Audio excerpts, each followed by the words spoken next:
रुक जाओ, ये कहानी इतनी शक्तिशाली है कि तुम्हारी रूह कांप जाएगी। जब लालची चिड़ियाघर के मालिकों ने दो पवित्र सफेद बैलों को पैसे के लिए इतना सताया कि उनकी आंखों से खून के आंसू निकले, तो खुद महादेव नंदी के रूप में प्रकट हुए और ऐसा डिवाइन तांडव मचाया कि पूरा शहर दहल गया। देखो कैसे भोलेनाथ निर्दोष जीवों के रक्षक बने। एक बड़े शहर में एक प्रसिद्ध चिड़ियाघर था, जिसके मालिक दो भ्रष्ट बिजनेसमैन विक्रम शाह और उनके साथी राजेश मल्होत्रा थे, जो बेहद लालची और निर्दयी इंसान थे, जिन्हें सिर्फ पैसों से मतलब था और जानवरों के प्रति कोई दया नहीं थी। उनका जू देश के सबसे बड़े चिड़ियाघरों में से एक था और रोज हजारों विजिटर्स आते थे, जो रियर और एक्सोटिक जानवरों को देखने के लिए मोटी एंट्री फीस देते थे। एक दिन एक वाइल्ड लाइफ डीलर ने उन्हें संपर्क करके दो अत्यंत दुर्लभ सफेद बैल बेचने की पेशकश की, जो हिंदू संस्कृति में पवित्र माने जाते हैं, क्योंकि सफेद बैल महादेव और नंदी से जुड़े होते हैं। ये पर्टिकुलर बैल अल्बाइनो नहीं थे, बल्कि नेचुरली सफेद थे और एक डिवाइन अपीयरेंस थी। उनका कोट दूध जैसा सफेद था, उनकी आंखें शांत और पीसफुल थीं, उनके सींग परफेक्टली शेप्ड थे और उनकी प्रेजेंस में कुछ अलौकिक था। विक्रम और राजेश ने इसे एक गोल्डन बिजनेस अपॉर्चुनिटी समझा और बहुत बड़ी रकम देकर इन बैलों को खरीद लिया, यह सोचकर कि वो विजिटर्स से एक्स्ट्रा पैसे चार्ज कर सकते हैं। इतने रेयर सेक्रेड जानवरों को देखने के लिए जब बैल चिड़ियाघर में आए तो विजिटर्स अमेज्ड हो गए और बड़ी संख्या में आने लगे। लोग घंटों खड़े रहकर इन मैग्निफिसेंट सफेद बैलों को देखते, कुछ विजिटर्स हाथ जोड़कर प्रार्थना करते, मानते हुए कि ये डिवाइन क्रीचर्स हैं और जू की इनकम कुछ ही हफ्तों में दोगुनी हो गई। लेकिन विक्रम और राजेश के लालच की कोई सीमा नहीं थी। उन्होंने बैलों का और भी ज्यादा शोषण करने का फैसला किया। उन्होंने एक स्पेशल एनक्लोजर बनाया और सिर्फ सफेद बैलों को देखने के लिए अलग टिकट्स चार्ज करना शुरू कर दिया। उन्होंने बैलों को एक छोटे क्रैम्प्ड स्पेस में 12 से 14 घंटे रोज खड़ा रहने के लिए मजबूर किया, ताकि ज्यादा विजिटर्स देख सकें। उन्हें प्रॉपर खाना भी नहीं दिया ताकि कॉस्ट्स बचे। गर्मी की दोपहर में उन्हें पानी नहीं दिया। अगर वो बैठने या आराम करने की कोशिश करते तो डंडों से मारते। और सबसे बुरी बात, वो विजिटर्स को फोटो अपॉर्चुनिटीज के लिए बैलों को छूने और खींचने की इजाजत देते, जिससे जानवरों को बहुत तकलीफ और पेन होता था।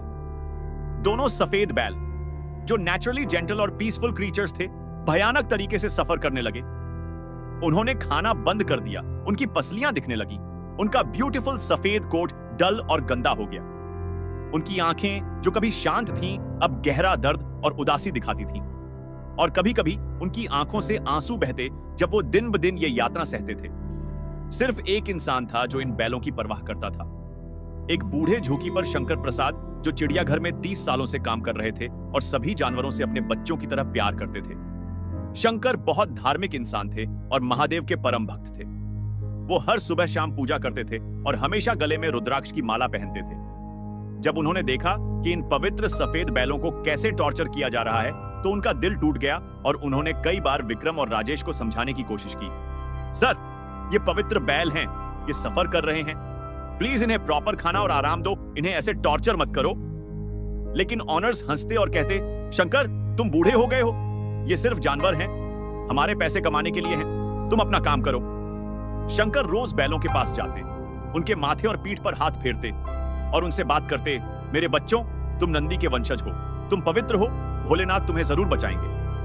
और वो चुपचाप अपनी जेब से कुछ घास और पानी लाकर बैलों को खिलाते पिलाते, जब कोई देख नहीं रहा होता। कुछ महीने बीत गए और बैलों की हालत और भी खराब होती गई। अब वो इतने कमजोर हो गए थे कि खड़े रहना भी मुश्किल था। उनकी सफेद खाल पर मार्क्स और वुंड्स थे विजिटर्स के खींचने और मारने से। उनकी आंखों में अब सिर्फ दर्द और निराशा थी। एक दिन जब विजिटर्स की भीड़ बहुत ज्यादा थी और बैलों को लगातार परेशान किया जा रहा था, तब एक बैल की आंख से एक बूंद निकली, जो सिर्फ आंसू नहीं थी, वो खून की बूंद थी। शंकर ने देखा और वो चीख पड़े, रुको, इस बैल की आंख से खून आ रहा है, ये मर जाएगा। लेकिन विक्रम ने कहा, कोई बात नहीं, अगर मर गया तो दूसरा खरीद लेंगे, अभी विजिटर्स हैं, शो चलने दो। उस रात शंकर सो नहीं पाए। वो बैलों के एंक्लोजर के पास गए, जहां दोनों बैल दर्द से कराह रहे थे। शंकर ने उनके सामने बैठकर हाथ जोड़े और रोते हुए महादेव से प्रार्थना की, हे भोलेनाथ, हे पशुपतिनाथ, हे नंदी के स्वामी, ये निर्दोष जीव आपके प्रिय हैं, इन्हें इतनी तकलीफ दी जा रही है, इनकी आंखों से खून के आंसू निकल रहे हैं। अगर आप नहीं बचाएंगे तो कौन बचाएगा? प्लीज इन पापियों को सबक सिखाइए और इन मासूम जानवरों को बचाइए। ओम नमः शिवाय। तभी अचानक एक अद्भुत चीज हुई। दोनों बैलों ने एक साथ अपना सिर ऊपर उठाया और आसमान की तरफ देखकर एक लंबी और दर्द भरी आवाज निकाली, मां, जो किसी रोने जैसी लग रही थी। और उसी मोमेंट आसमान में बादल गरजे। हालांकि मौसम साफ था। अगली सुबह जब विक्रम और राजेश जू में आए तो उन्होंने एक स्ट्रेंज बात नोटिस की। बैलों के एनक्लोजर के सामने एक बहुत बड़ा और मस्कुलर सांड खड़ा था, जो बाकी सभी बैलों से अलग था। वो प्योर सफेद था, लेकिन उसके शरीर में एक अलौकिक शक्ति थी। उसकी आंखें में एक डिवाइन तेज था। उसके सींग परफेक्टली कर्व्ड और शार्प थे, और सबसे अजीब, उसके गले में एक डिवाइन रुद्राक्ष की माला थी जो अपने आप उसके गले में आई थी। राजेश ने कहा, यह बैल कहां से आया? हमने तो सिर्फ 2 खरीदे थे। सिक्योरिटी गार्ड्स ने कहा, सर हमें नहीं पता, सुबह जब हम आए तो ये यहां था, कोई फेंस तोड़कर नहीं आया, गेट्स बंद थे, लेकिन ये अंदर है। विक्रम ने लालच से कहा, चलो कोई बात नहीं, ये और भी बड़ा और इंप्रेसिव है, इससे और ज्यादा पैसे कमाएंगे। लेकिन जब वो उस नए सांड के पास गए और उसे एनक्लोजर में डालने की कोशिश की तो वो सांड नहीं हिला। वर्कर्स ने रोप्स से खींचने की कोशिश की, स्टिक्स से मारने की कोशिश की, लेकिन वो सांड पत्थर की मूर्ति की तरह खड़ा रहा और किसी ने उसे हिला नहीं पाया। तभी वो सांड अपने आप मूव हुआ और सीधे उन 2 सफरिंग सफेद बैलों के पास गया। उनके पास जाकर वो रुका और अपना सिर उनके सिर से छुआया, जैसे प्यार से कंफर्ट कर रहा हो। और अचानक दोनों बैल जो कमजोर और दर्द में थे, उनमें एनर्जी आने लगी, उनके वुंड्स हील होने लगे, उनकी आंखें फिर से शांत होने लगी।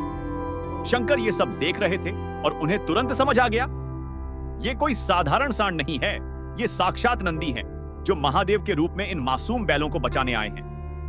उन्होंने हाथ जोड़े और मन में कहा, धन्यवाद भोलेनाथ।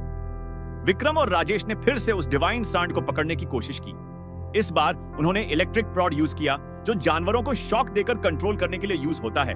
जैसे ही उन्होंने प्रॉड से सांड को टच किया, एक ऐसी तेज बिजली चमकी कि इलेक्ट्रिक प्रॉड होल्डर के हाथ जल गए और वो चीखता हुआ गिर गया।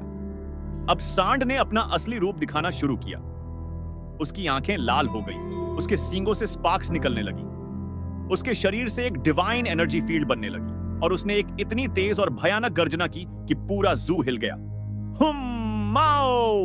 सभी जानवर डर से चुप हो गए, बर्ड्स उड़ गए और विजिटर्स भागने लगे। सांड ने अपने पावरफुल सींगों से एनक्लोजर की आयरन बार्स को जैसे कागज की तरह तोड़ दिया और बाहर आ गया। फिर वो सीधे विक्रम और राजेश की तरफ दौड़ा। दोनों डर से भागने लगे, लेकिन सांड इतना फास्ट था कि एक ही मोमेंट में उनके सामने था। सांड ने विक्रम को अपने सींगों से उठाकर हवा में फेंक दिया। वो 20 फीट दूर गिरा और चीख रहा था। राजेश ने भागने की कोशिश की, लेकिन सांड ने उसे भी पकड़ा और जमीन पर गिरा दिया। तभी आसमान में और भी तेज बादल गरजे और बिजली चमकने लगी, और सांड के शरीर से एक इतनी तेज डिवाइन रोशनी निकली कि सब लोगों को अपनी आंखें बंद करनी पड़ी, और उस रोशनी में सांड का रूप बदलने लगा। अब वो सिर्फ सांड नहीं रहा, वो एक डिवाइन फॉर्म में आ गया, जो आधा नंदी और आधा महादेव का तेज था। एक कॉस्मिक आवाज गूंजी जो पूरे शहर में सुनाई दी, विक्रम और राजेश, तुमने मेरे प्रिय जीवों को सताया, उन्हें टॉर्चर किया, पैसों के लिए उनका शोषण किया। तुमने देखा नहीं कि उनकी आंखों से खून के आंसू निकल रहे थे? मैं पशुपतिनाथ हूं, सभी जीवों का रक्षक हूं, और आज तुम्हें सबक सिखाऊंगा। और डिवाइन नंदी ने अपने सींगों से जमीन खोदी, और इतना जोर का धमाका हुआ कि पूरी जू की जमीन क्रैक होने लगी। सभी केजेस के लॉक्स अपने आप खुल गए और सभी जानवर फ्री हो गए। लेकिन किसी ने कोई हमला नहीं किया, बल्कि सब शांति से बाहर निकले, क्योंकि यह महादेव की डिवाइन विल थी। विक्रम और राजेश रो रहे थे और माफी मांग रहे थे। महादेव, माफ करो, हम बहुत बड़े पापी हैं। डिवाइन नंदी ने कहा, तुम्हें माफी नहीं मिलेगी इतनी आसानी से। तुमने सिर्फ इन बैलों को नहीं, बल्कि सभी जानवरों को सताया है। अब तुम्हें वो सजा मिलेगी जो तुम्हारे लायक है। और महादेव ने एक कर्स दिया, आज से तुम्हारा सारा पैसा खत्म हो जाएगा, तुम्हारी सारी प्रॉपर्टी जब्त हो जाएगी, तुम जेल जाओगे, और जब बाहर आओगे तो तुम्हें भी उसी तरह ट्रीट किया जाएगा जैसे तुमने इन बेजुबान जानवरों को किया। फिर डिवाइन नंदी ने उन 2 सफरिंग सफेद बैलों को बुलाया। वो धीरे धीरे उसके पास आए। नंदी ने उन्हें अपनी डिवाइन एनर्जी से हील किया। उनके सारे वुंड्स गायब हो गए, उनका कोट फिर से शाइनिंग सफेद हो गया, उनकी आंखों में पीस वापस आ गई। फिर नंदी तीनों बैलों के साथ धीरे धीरे चलकर जू से बाहर निकले, और एक डिवाइन पोर्टल खुला जिसमें वो सब गायब हो गए। लेकिन जाने से पहले महादेव ने शंकर को आशीर्वाद दिया, शंकर, तुम सच्चे भक्त हो, तुमने इन निर्दोष जीवों की परवाह की, तुम्हारा भला होगा। अगले दिन पुलिस आई और विक्रम राजेश को एनिमल क्रूएल्टी के चार्जेस में अरेस्ट कर लिया। उनकी सारी संपत्ति गवर्नमेंट ने जब्त कर ली, और वो जू अब एक प्रॉपर एनिमल वेलफेयर ऑर्गेनाइजेशन के अंडर आ गया, जहां सभी जानवरों को प्रॉपर केयर मिलता है। शंकर को सीनियर कीपर बनाया गया और उन्होंने जू में एक छोटा नंदी मंदिर बनवाया जहां वो डिवाइन सांड के हूफ प्रिंट्स अभी भी प्रिजर्व्ड हैं। तो दोस्तों, ये थी महादेव द्वारा निर्दोष जीवों की रक्षा की शक्तिशाली कहानी। अगर पसंद आई तो लाइक करें, सब्सक्राइब करें, घंटी दबाएं, कमेंट में हर हर महादेव, ओम नमः शिवाय, जय पशुपतिनाथ लिखें, शेयर करें ताकि सब जाने कि जानवरों के साथ क्रूरता करना बहुत बड़ा पाप है। जय भोलेनाथ।